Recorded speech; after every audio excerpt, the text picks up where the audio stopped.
స్వరాజ్య దీపం ఛత్రపతి శివాజీ మహారాజ్ కథ. 1630లో మహారాష్ట్రలోని శివనేరి ఫోర్ట్ గట్టి గోడల మధ్య ఒక శిశువు జన్మించాడు. ఆ శిశువు పేరు ఛత్రపతి శివాజీ మహారాజ్. అతని తండ్రి షహాజీ బొన్సాలే ధైర్యవంతమైన యోధుడు. అతని తల్లి జిజాబాయి భక్తి, దైవం, ధర్మం కలిగిన మహాతల్లి. చిన్నప్పటి నుంచే జిజాబాయి తన కుమారుడికి రామాయణం, మహాభారతం కథలు చెప్పేది. ఆ కథలు చిన్న శివాజీ హృదయంలో ఒక అగ్ని వెలిగించాయి. ధర్మాన్ని కాపాడాలి, స్వరాజ్యాన్ని నిర్మించాలి అని. తర్వాత అతను తన గురువు దదోజీ కొండాదేవ్ దగ్గర యుద్ధ కళలు నేర్చుకున్నాడు. కత్తి పోరాటం, గుర్రప స్వారీ, వ్యూహాలు అన్నిటిలోనూ అతను అద్భుత ప్రతిభ చూపించాడు. స్నేహితులతో కలిసి కొండల్లో తిరుగుతూ కోటలను పరిశీలిస్తూ ఒక కల కనేవాడు. ఒకరోజు ఈ భూమి స్వతంత్రంగా ఉండాలి అని. 1646లో కేవలం 16 సంవత్సరాల వయసులోనే శివాజీ తోర్నా ఫోర్ట్ ను స్వాధీనం చేసుకున్నాడు. అది కేవలం ఒక కోట విజయం కాదు, అది స్వరాజ్యానికి మొదటి జ్యోతి. ఆ విజయంతో అతని పేరు పర్వతాల మధ్య మెరుపులా వ్యాపించింది. 1659లో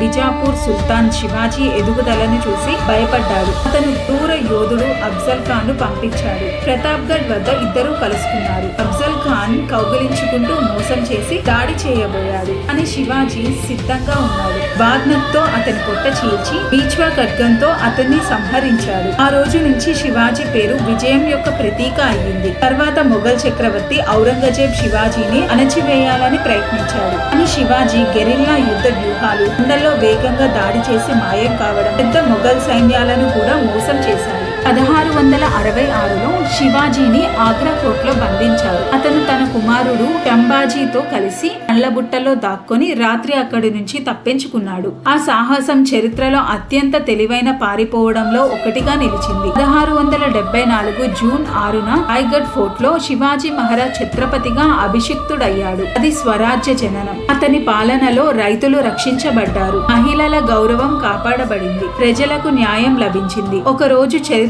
పుస్తకాన్ని మూసేసిన ఒక ప్రశ్న మాత్రం మన హృదయాల్లో మిగులుతుంది. ఒక తల్లి చెప్పిన కథలు, ఒక చిన్న బాలుడి కలలు, అవి ఎలా ఒక మహా సామ్రాజ్యాన్ని నిర్మించాయి? శివాజీ మహారాజ్ కేవలం రాజు కాదు, అతను ఒక ఆలోచన, అతను ఒక ధైర్యం, అతను ఒక స్వప్నం.